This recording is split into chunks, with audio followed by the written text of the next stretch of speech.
শুনছেন বিভূতিভূষণ বন্দ্যোপাধ্যায়ের ভৌতিক ও অলৌকিক সমগ্র থেকে মেডেল। গল্প পাঠে আপনাদের সাথে আমি সোম। এই গল্পটি প্রথমবার প্রকাশিত হয় ১৩৪৭ সালের আশ্বিন মাসের মায়া মুকুর শারদ সংকলনে।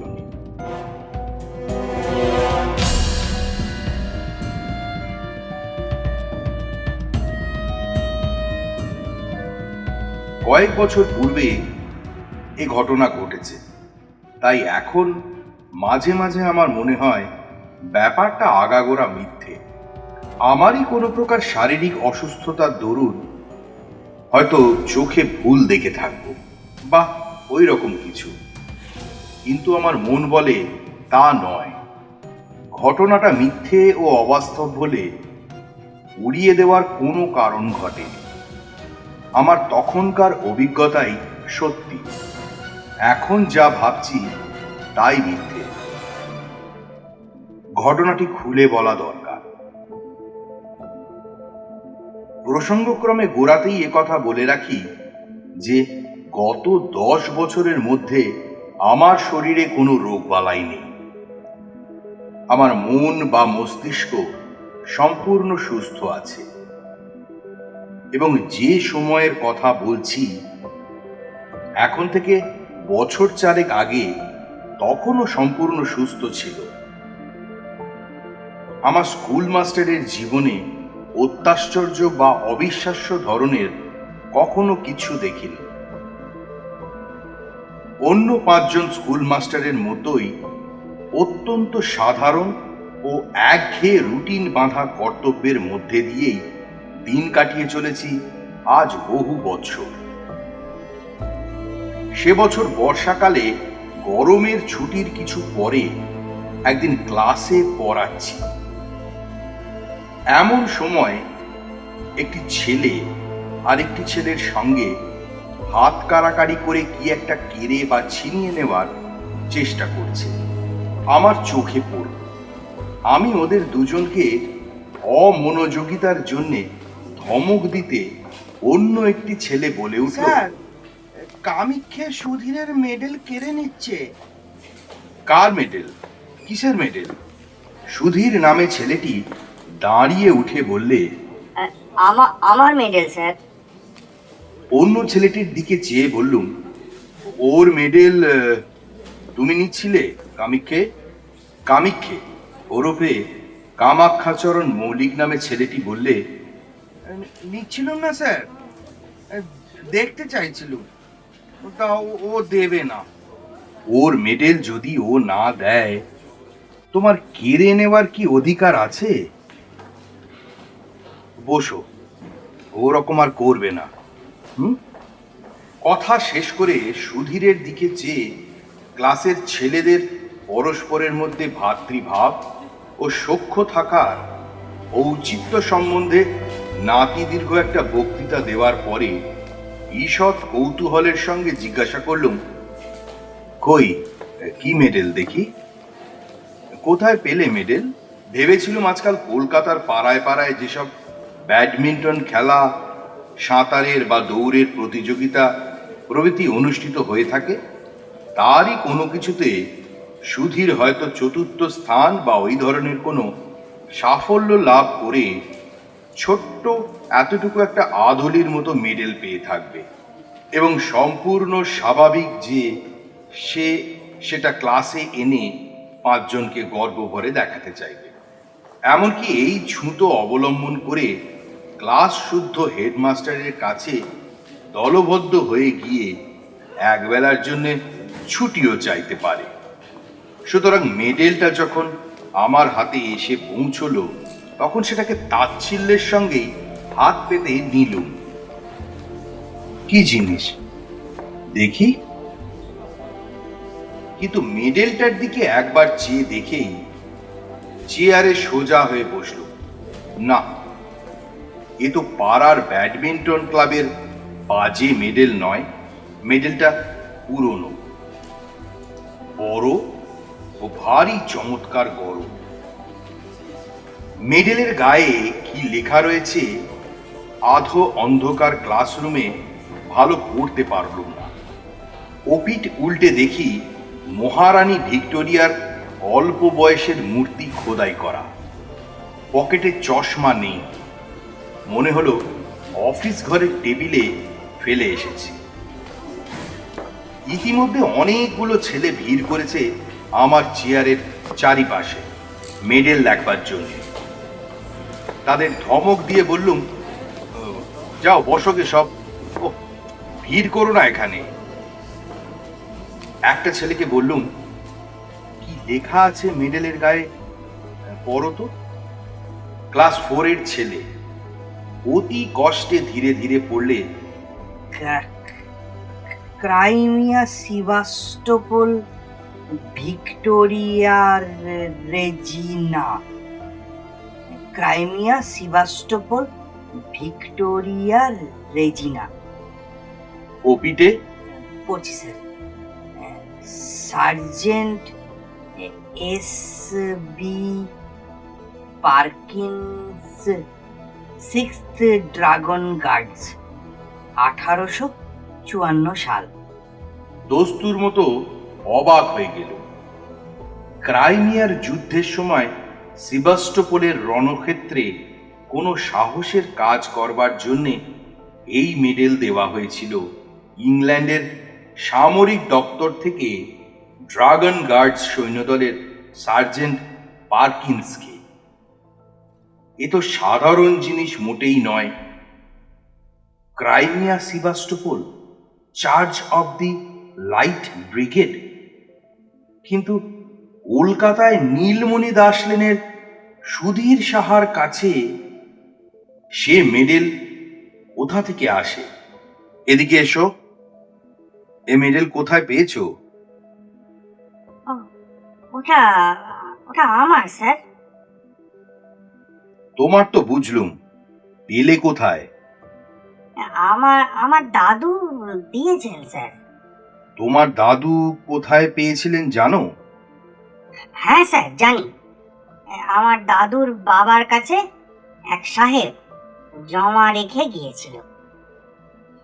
আমাদের আমাদের মদের দোকান ছিল কিনা স্যার, মদ খেয়ে টাকা কম পড়লে ওটা বাঁধা রেখে গিয়েছিল, আর নিয়ে যায়নি। দাদুর মুখে শুনেছি। হিসেব করে দেখলুম 86 বছর উত্তীর্ণ হয়ে গিয়েছে সেই বছরটি থেকে, যে বছরে সার্জেন্ট পার্কিন্স, সে যেই হোক, এ মেডেল পায়। তখন তার বয়স যদি 20 বছরও থেকে থাকে, এখন তার বয়স হওয়া উচিত 106। সুতরাং সে মরে ভূত হয়ে গেছে কোন কালে। সেদিন ছিল শনিবার, সকাল সকাল ছুটি হবে এবং অনেক দিন পরে সেদিন দেশে যাব পূর্বেই ঠিক করে ফেলেছিল। আমার এক গ্রাম সম্পর্কে জ্যাঠামশাই ইতিহাস নিয়ে নাড়াচাড়া করেন। বেশ পড়াশুনো আছে, গ্রামেই থাকে। ভাবলুম তাকে মেডেলটা দেখালে খুশি হবেন খুব। সুধীরের কাছ থেকে মেডেলটি চেয়ে নিল। সোমবার ফেরত দেব বললুম। স্কুলের ছুটির পরে বাসা থেকে সুটকেস নিয়ে শিয়ালদা স্টেশনে এসে আড়াইটের গাড়ি ধরলুম। দেশের স্টেশনে যখন নামলুম তখন বেলা 5:30। 2 মাইল রাস্তা হেঁটে পৌঁছতে প্রায় সন্ধে হয়ে গেল। সন্ধ্যার আগেই হয়তো পৌঁছতে পারা যেত, কিন্তু আমি খুব জোরে হাঁটিনি। ভাদ্র মাসের শেষ, অথচ বৃষ্টি তত বেশি না হওয়ায় পথঘাট বেশ শুকনো খটখটে। পথের ধারের বর্ষা শ্যামল গাছপালা চোখে বড় ভালো লাগছিল অনেক দিন কলকাতা বাসের পর। তাই জোরে পা না চালিয়ে আস্তে আস্তে হেঁটে আসছিল। এখানে প্রথমেই বলি, আমার বাড়িতে কেউ থাকে না। পাশের বাড়ির এক বৃদ্ধা আমি গেলে রান্না করে দিয়ে আসতেন বরাবর। আমার এক বাল্য বন্ধু বৃন্দাবন অনেক বছর ধরে বিদেশে থাকে। পিসিমার মুখে শুনলুম আজ দিন 15 হলো বৃন্দাবন বাড়ি এসেছে। শুনে বড় আনন্দ হলো। সন্ধ্যার পরেই ওর সঙ্গে দেখা করব ঠিক করে চা খেয়ে নদীর ধারে বেড়াতে বার হলো। যাবার সময় সুটকেসটা খুলে মেডেলটা পকেটে নিল। বৃন্দাবনকেও দেখাবো। নদীর ধারে গিয়ে দেখি বর্ষার দরুন নদীর জল ভয়ানক বেড়েছে। নদীর জল কুল ছাপিয়ে দুধারের মাঠে পড়েছে। অনেকক্ষণ বসে রইল। সন্ধ্যার অন্ধকার নামলো একটু একটু। বাদুড়ের দল বাসায় ফিরছে। কেউ কোনো দিকে নেই। এক জায়গায় বর্ষার তোড়ে নদীর পাড় ভেঙে গিয়েছে। অনেকটা উঁচু পাড়, নিচে খরস্রোতা বর্ষার নদী। জায়গাটা দিয়ে যেতে যেতে একবার কিরকম ভেঙেছে দেখবার ইচ্ছে গেল। পাড়ের ধারে দাঁড়িয়ে নিচে জলের আবর্ত দেখছি। পাড়টা যেখানে অনেকখানি উঁচু, জল অনেক নিচে। হঠাৎ আমার মনে একটা অদ্ভুত ইচ্ছে জেগে উঠল। আমি লাফ দিয়ে পাড় থেকে জলে পড়ব। দাঁড়িয়ে থাকতে থাকতে ইচ্ছেটা যেন ক্রমে বেড়ে উঠছে। লাফাই, লাফ, অথচ বর্ষার খরস্রোতা নদী কুটো ফেললে দুখানা হয়ে যায়। আমি সাঁতার জানি না। গভীর জল পাড়ের নিচেই। ইচ্ছেটা কিছুতেই যেন সামলাতে পারছি না। এমনকি আমার মনে হলো আর কিছুক্ষণ থাকলে আমাকে লাফ দিতেই হবে, নইলে আমার জীবনের সুখ চলে যাবে। তাড়াতাড়ি নদীর পাড় থেকে একরকম জোর করেই চলে এলো। কারণ যেন মনে হচ্ছিল এরপর আমার আর যাওয়ার ক্ষমতা থাকবে না। পা দুটো যেন ক্রমশ শীষের মতো ভারী হয়ে উঠছে। এরপর এই বিপজ্জনক নদীর পাড় থেকে পা দুটোকে নাড়াবার ক্ষমতা চলে যাবে আমার। নদীর ধার থেকে বৃন্দাবনদের বাড়ি আসবার পথে ওসব ইচ্ছে আর কিছু নেই। আমি নিজের মনোভাবে নিজেই আশ্চর্য হয়ে গেল। কি অদ্ভুত! এরকম হওয়ার মানে কি? ট্রেনে বসে অতিমাত্রায় ধূমপান করেছিলাম মনে পড়ল। এই ভাদ্র মাসের গরমে এত ধূমপান করা ঠিক হয়নি। তার উপরে বাড়ি এসে 2-3 পেয়ালা চা খেয়েছি। এসবই ওরকমটা হয়ে থাকবে। নিশ্চয়ই তাই। বৃন্দাবনের বাড়ি গেল। বৃন্দাবনকে অনেক দিন পরে দেখে সত্যি আনন্দ হলো। দুজনে অনেক রাত পর্যন্ত বসে অনেক গল্প করলুম। অনেক বছর ধরে জমানো অনেক সুখ দুঃখের কাহিনী। বড় গরম আজ। কোথাও এতটুকু বাতাস নেই। ভাদ্র মাসের গুমোট গরম। বৃন্দাবন বললে, চল ভাই, ছাদে গিয়ে বসে একটু গল্প করি, তবু একটু হাওয়া পাওয়া যাবে। তুই আমাদের এখানে খেয়ে যাবি, মা বলে দিয়েছেন। তোদের বাড়িতেও খবর দেওয়া হয়েছে। দুজনে ছাদে উঠলুম। বাড়িটা দোতলা। দোতলার ছাদের উপর একখানা মাত্র ঘর আছে। আমি জানতুম বৃন্দাবনের কাকা ওই ঘরটায় থাকেন। দোতলার ছাদে উঠে দেখলুম বাড়ির পিছন দিকটায় বাঁশের ভাড়া বাঁধা। বললুম, বাড়িতে রাজমিস্ত্রি খাটছে বুঝি বৃন্দাবন? হ্যাঁ ভাই, কাকার ঘরটা মেরামত হবে। উত্তর দিকে দেওয়ালটার গা থেকে নোনা ধরা ইঁটগুলো বার করা হচ্ছে। বৃন্দাবন দোতলার ঘরটার মধ্যে ঢুকলো। আমার কিন্তু মনে কেমন একটা অস্থির ভাব। খানিকক্ষণ ঘরের মধ্যে গল্প করে আমি একটু জল খেতে চাইলাম। বৃন্দাবন জল আনতে নিচে নেমে গেল। আমি ছাদে পায়চারি করতে লাগলাম। ছাদে কেউ নেই। অন্ধকার ছাদটা যেদিকটায় রাজমিস্ত্রিরা ভাড়া বেঁধে কাজ করছে, পায়চারি করতে করতে সেখানটাতে গিয়ে দাঁড়িয়ে দেখছি। হঠাৎ আমার মনে হলো ছাদ থেকে লাফ দিয়ে পড়িনি কেন? বেশ হবে, লাফ দেব। প্রায় দুর্দমনীয় ইচ্ছে হলো লাফ দেবার। লাফ দেওয়াই ভালো, লাফ দিতেই হবে। দি লাফ দি। এমন সময় বৃন্দাবন ছাদের ওপর এসে বললে, আয় ঘরের মধ্যে, মা চা পাঠিয়ে দিচ্ছেন। ওখানে দাঁড়িয়ে কেন? প্রায় আধ ঘন্টা কথা বলবার পরে নিচে থেকে চা ও খাবার এসে পৌঁছল। আমরা দুই বন্ধুতে অনেক রাত পর্যন্ত গল্পগুজব করলুম। তারপর বৃন্দাবন খাওয়ার কতদূর জোগাড় হলো দেখতে নিচে চলে গেল। ঘরের মধ্যে বড় গরম। আমি বাইরের ছাদে খোলা হাওয়ায় আবার বেড়াতে লাগলো। রাজমিস্ত্রিদের ভাড়ার কাছে এসে দাঁড়িয়ে আমার মনে হলো লাফ এবার দিতেই হবে। কেউ নেই ছাদে, কেউ বাধা দিতে আসবে না। উপযুক্ত অবসর। সঙ্গে সঙ্গে আমার মনের গভীর তলায় কে যেন বলছে, লাফ দিও না মূর্খ, লাফ দিও না, পরে চূর্ণ হয়ে যাবে। আমার মাথার মধ্যে কেমন ঝিমঝিম করছে।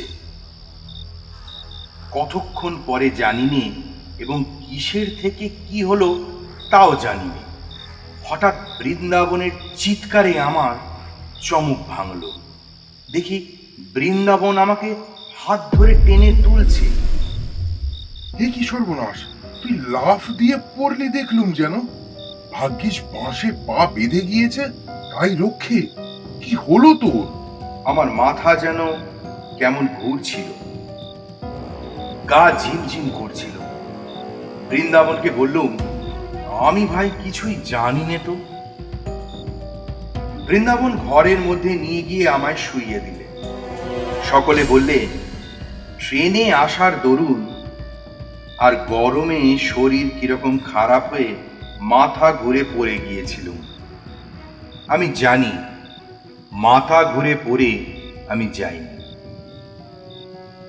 লাফ আমি ইচ্ছে করেই দিয়েছিল। তবে ঠিক যে সময়টাতে আমি লাফ দিয়েছি, সে সময়ের কথাটা আমি অনেক চেষ্টা করেও কিছুতেই মনে করতে পারলুম না। বিছানায় শুয়ে বেশ সুস্থ বোধ করলুম। পাশ ফিরতে হঠাৎ যেন কি একটা শক্ত জিনিস বুকের কাছে ঠেকল। পকেটে হাত দিয়ে দেখি সুধীরের সেই মেডেলটা। আশ্চর্য, এটার কথা এতক্ষণ একেবারে ভুলেই গিয়েছিলুম। বৃন্দাবনকে সেটা দেখালুম। ওদের বাড়ির সকলে মেডেলটা হাতে করে ঘুরিয়ে ঘুরিয়ে দেখলে। রাত্রিরে নিজের ঘরে এসে শুয়ে পড়লুম। আমার বাড়িতে কেউ নেই বর্তমানে, একাই থাকি এক ঘরে। একটা জিনিস লক্ষ্য করছি, যখন থেকে বৃন্দাবনদের বাড়ি থেকে বার হয়ে পথে পা দিয়েছি, তখন থেকেই কেমন এক ধরনের ভয় করছে আমার। বাড়িতে যখন ঢুকলাম তখন ভয়টা যেন বাড়ল। একা ঘরে কতবার এর আগে শুয়েছি, এমন ভয় হয়নি মনে কোনো দিন। না, শরীরটা সত্যিই খারাপ। শরীর খারাপ থাকলে মনও দুর্বল হওয়া খুবই স্বাভাবিক। আলো নিভিয়ে শুয়ে পড়ল। আমার শিয়রের কাছে একটা বড় জানলা। জানলা দিয়ে বাড়ির পেছনের বন বাগান চোখে পড়ে। বেশ জ্যোৎস্না উঠেছে, কৃষ্ণপক্ষের একাদশীর জ্যোৎস্না। হাওয়া আসবে বলে জানালা খুলে রেখেছি। কতক্ষণ ঘুম হয়েছিল জানি না, ঘন্টা খানেকের বেশি হবে না। হঠাৎ ঘুম ভেঙে গেল। মনে হলো আমার শিয়রের দিকের জানালায় কে দাঁড়িয়ে।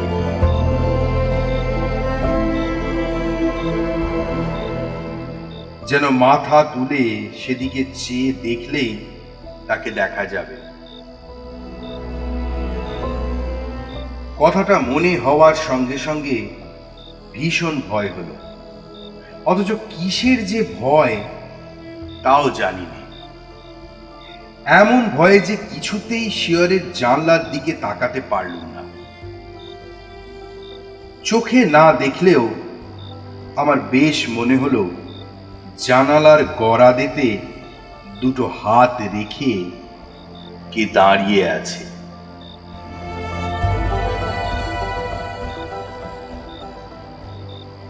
জ্বলন্ত চোখে সে আমার দিকে চেয়ে রয়েছে। আমি ওদিকে চাইলেই দেখতে পাব। প্রাণপণে চোখ বুজে শুয়ে রইলুম, কিছুতেই চাইব না। ঘুমোবার চেষ্টা করল, কিন্তু ঘরের মধ্যে কোথাও কি ইঁদুর পচেছে?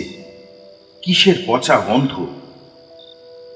যেন আয়োডিন, লিন্ট, মলম প্রভৃতি উগ্র গন্ধের সঙ্গে পচা ক্ষতের গন্ধ মেশানো।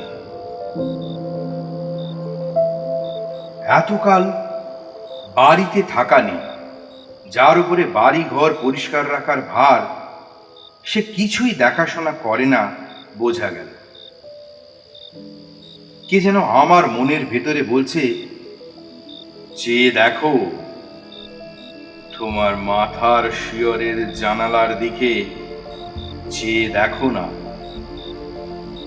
ঘরের চারিদিকে কিসের যেন একটা প্রভাব, কোনো অমঙ্গলজনক হিংস্র উগ্র অশান্ত ধরনের ব্যাপারটা ঠিক বলে বোঝানো যায় না। আমি যেন ভয়ানক বিপদগ্রস্ত। সে এমন বিপদ যা আমাকে মরণের দোর পর্যন্ত পৌঁছে দিতে পারে। এমনকি সে দোরের চৌকাঠ পার করে অন্ধকার মৃত্যুপুরীর হিম শীতল নীরবতার মধ্যে ডুবিয়ে দিতেও পারে।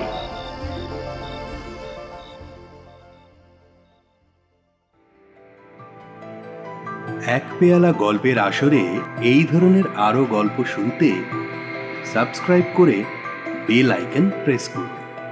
আর হ্যাঁ, লাইক ও শেয়ার করে কমেন্ট করতে ভুলবেন না।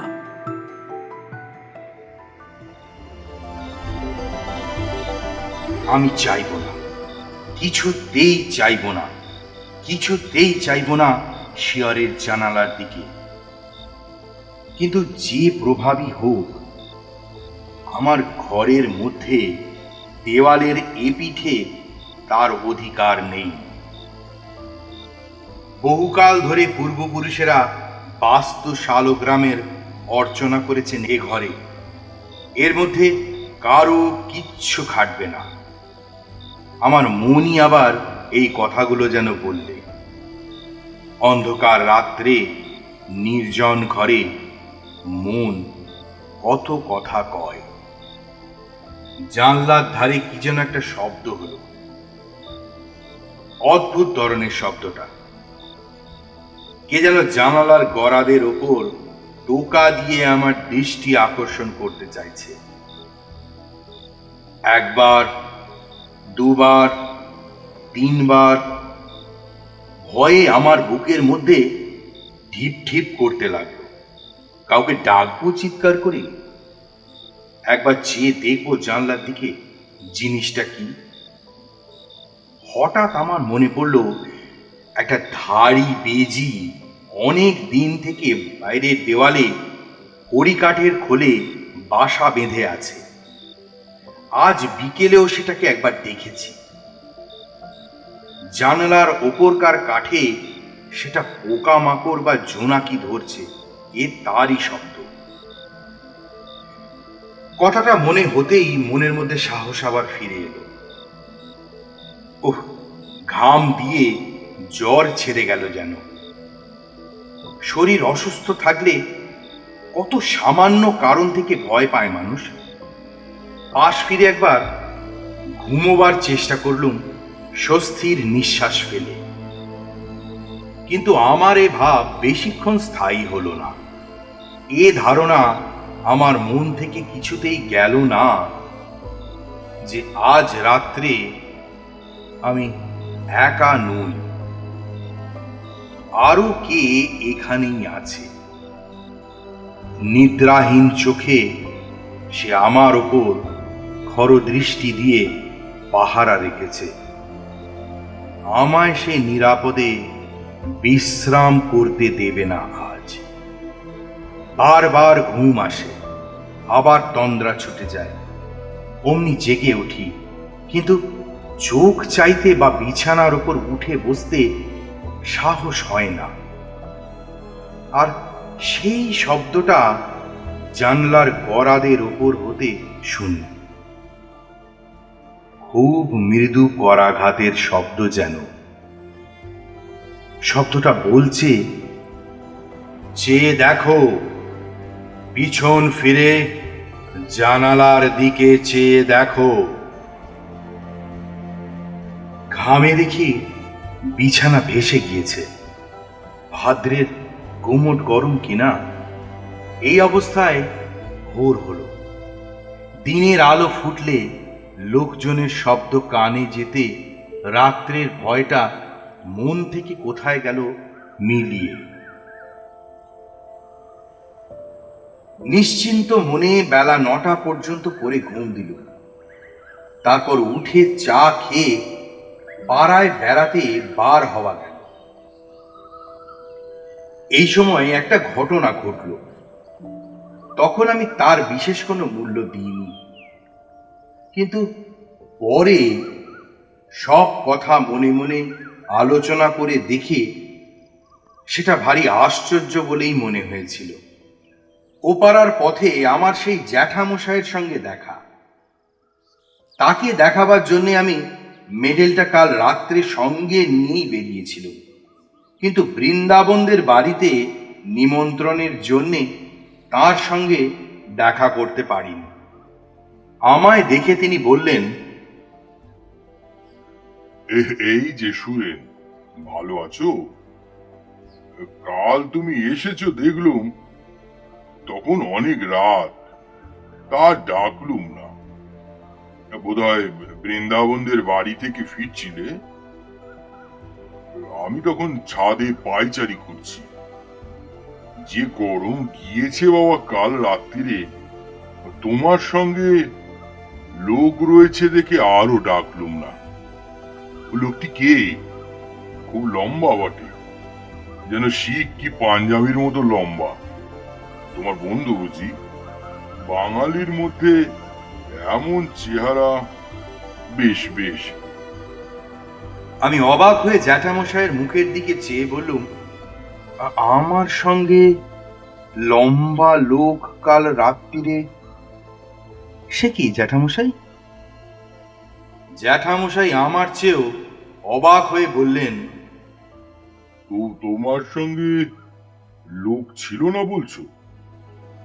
একা যাচ্ছিলে? আমার চোখের দৃষ্টি একেবারে কি এত খারাপ হয়ে যাবে বাবা? আমি হেসে বললুম,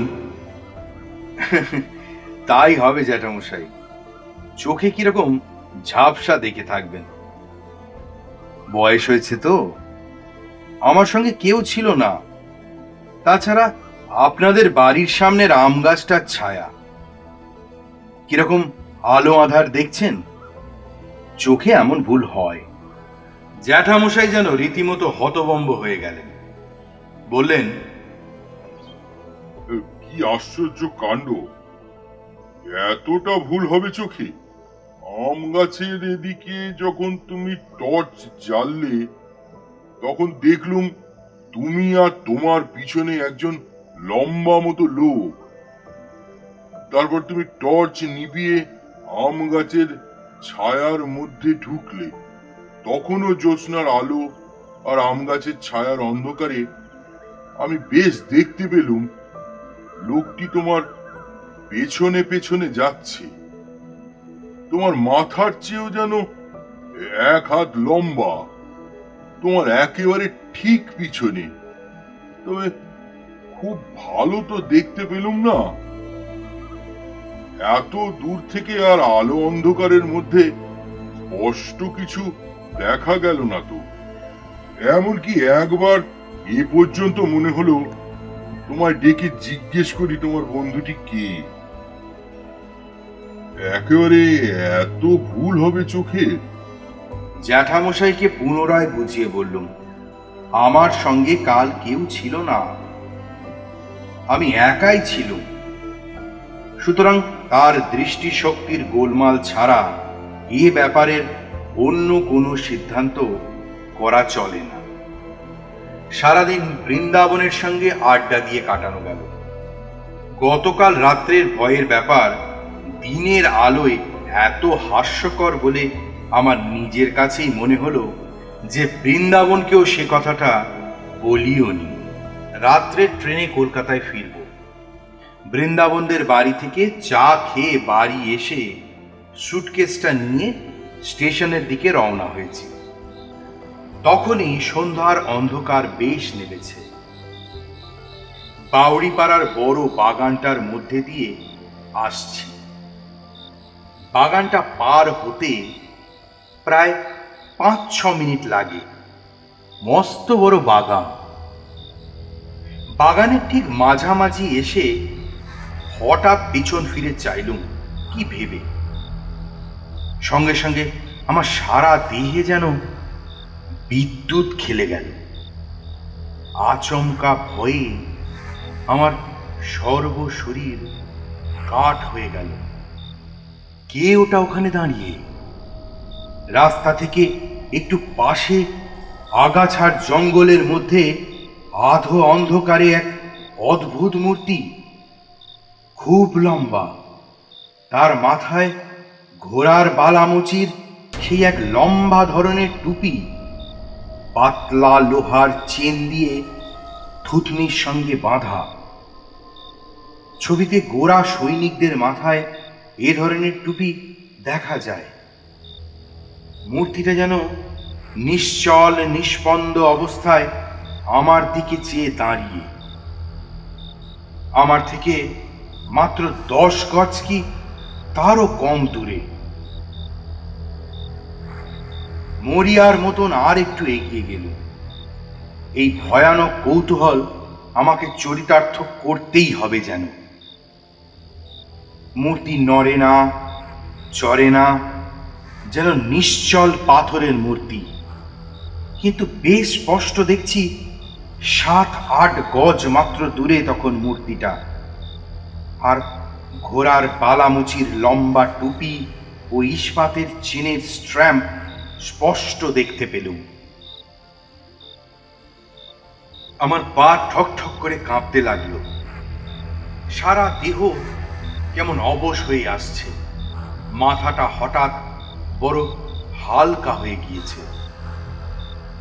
বোধহয় আর আধ মিনিট এভাবে থাকলে মূর্ছিত হয়ে পড়ে যেতুম। কারণ সেই ভীষণ মূর্তিটার মুখোমুখি আমি দাঁড়িয়ে আমার পা দুটো বেজায় ভারী হয়েছে। নড়বার উপায় নেই মূর্তির সামনে থেকে। কিন্তু ঠিক সেই সময়ে বাউড়ি বাগানের পথে লণ্ঠন নিয়ে কারা ঢুকল। 2-3 জন লোকের গলার শব্দ শুনে আমার সাহস ফিরে এলো। আমি ওদের ডাক দিলুম চিৎকার করে। ওরা ছুটে এলো। আমায় ওখানে বনের মধ্যে দেখে তারা খুব আশ্চর্য হয়ে বললে, ওখানে কি বাবু? ওখানে কি কি বাবু? হয়েছে? কি হয়েছে? কি হয়েছে ওখানে? কি হয়েছে ওখানে? তারপর লণ্ঠন তুলে ওরা আমার মুখ দেখে বললে, ও, আপনি? কি হচ্ছে আপনার? মুখ একবারে সাদা ফ্যাকাশে হয়ে গিয়েছে। ভয়টায় পেলেন নাকি? বাউরি বাগান জায়গাটা ভালো না। সন্ধ্যের পর এখানে এখানে অনেকে ভয় পায়। ওদের লণ্ঠনটা যখন উঁচু করে তুলে ধরলে আমার মুখে, সেই আলোয় দেখলুম সামনের মূর্তিটা তখনও সেখানে ঠিক সেই রকম দাঁড়িয়ে। একজন বললে, কি দেখছিলেন এখানে দাঁড়িয়ে বাবু? ওই সারা গাছটা? আর একজন বললে, গাছটার ডালপালা কেটে মাথায় ঝোপের মতো করে রেখেছে, যেন মানুষ বলে অন্ধকারে ভুল হয় বটে। চলে আসুন বাবু। আমিও দেখলুম সারা গাছটাই বটে। মাথার দিকের পাতাগুলো ছেঁটে গাছটাকে দেখতে হয়েছে ঠিক হর্স গার্ডসদের ঘোড়ার পালমুচির টুপি। লোকের চোখের কি ভুল হয়। কাল আমি আবার জ্যাঠামশাইকে চশমা নিতে বলেছিল। ভেবে লজ্জা হলো মনে মনে। তিনি বৃদ্ধ লোক, তার চোখের ভুল তো হতেই পারে। আমারই যখন এই অবস্থা, ওরা আমায় আলো ধরে স্টেশনে পৌঁছে দিল। পরের দিন স্কুলে সুধীরের মেডেলটা ফেরত দিল। সুধীর বললে, স্যার, আপনাকে দাদু একবার দেখেছেন। আমার সঙ্গে ছুটির পর আমাদের বাড়ি আসুন, নিয়ে যেতে বলেছেন।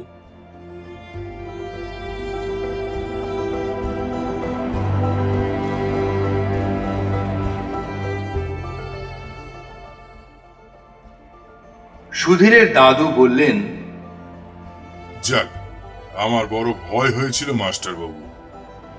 সুধীরের কাছ থেকে মেডেলটা নিয়ে গিয়েছেন দেশে, শুনলুম কি না। আপনার দেশের ঠিকানা জানতুম না। তাহলে একটা তার করে দিতুম। ওই মেডেলটা আমার বাবাকে একজন গোরা সৈন্য দিয়ে যায়। আমি তখন জন্মাইনি। বাধা দিয়েছিল, আর উদ্ধার করতে পারেনি। বেজায় মাতাল আর ভুঁয়ার ছিল লোকটা।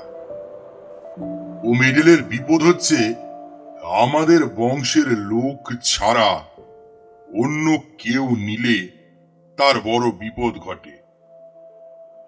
আমার এক ভগ্নিপতি একবার কিছুতেই শুনলে না। অনেক কাল আগের কথা। বাড়ি নিয়ে গেল মেডেল দেখাতে। সেই দিনই সন্ধ্যের সময় ছাদ থেকে পড়ে মারা গেল। মৃতদেহের পকেট থেকে মেডেলটা বেরোলো। আমি কলের পুতুলের মতো শুধু বললুম, ছাদ থেকে পকেটে মেডেল পাওয়া গেল? হ্যাঁ মাস্টার বাবু, আমার নিজের ভগ্নিপতি। মিথ্যে কথা তো বলবো না। আজ 27-28 বছর আগের কথা। ওটা আরো দুজন নিয়েছে, তক্ষুনি ফেরত দিয়ে গিয়েছে। বলে রাত্রে ভয় পায়, গা ছমছম করে। কে যেন পেছনে ফলো করছে বলে মনে হয়। ও বাইরের লোকের সহ্য হয় না, প্রাণ পর্যন্ত বিপন্ন হয়। তাই ভাবছিলাম একটা তার করে দেব।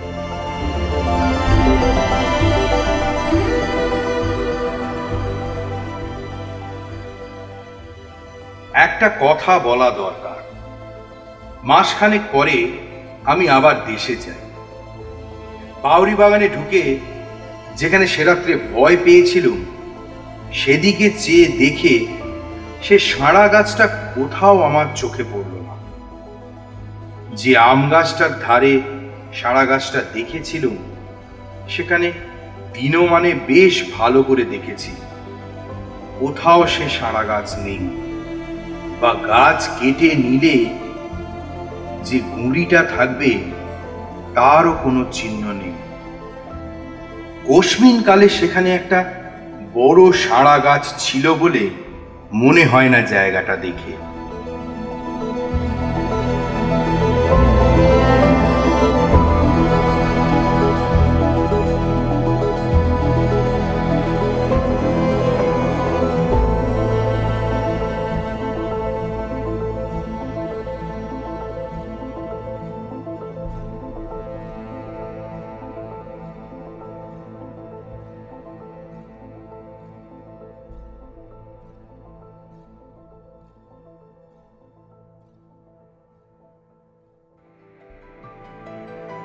এক পেয়ালা গল্পের আসরে এই ধরনের আরো গল্প শুনতে সাবস্ক্রাইব করে বেল আইকন প্রেস করুন। আর হ্যাঁ, লাইক ও শেয়ার করে কমেন্ট করতে ভুলবেন না।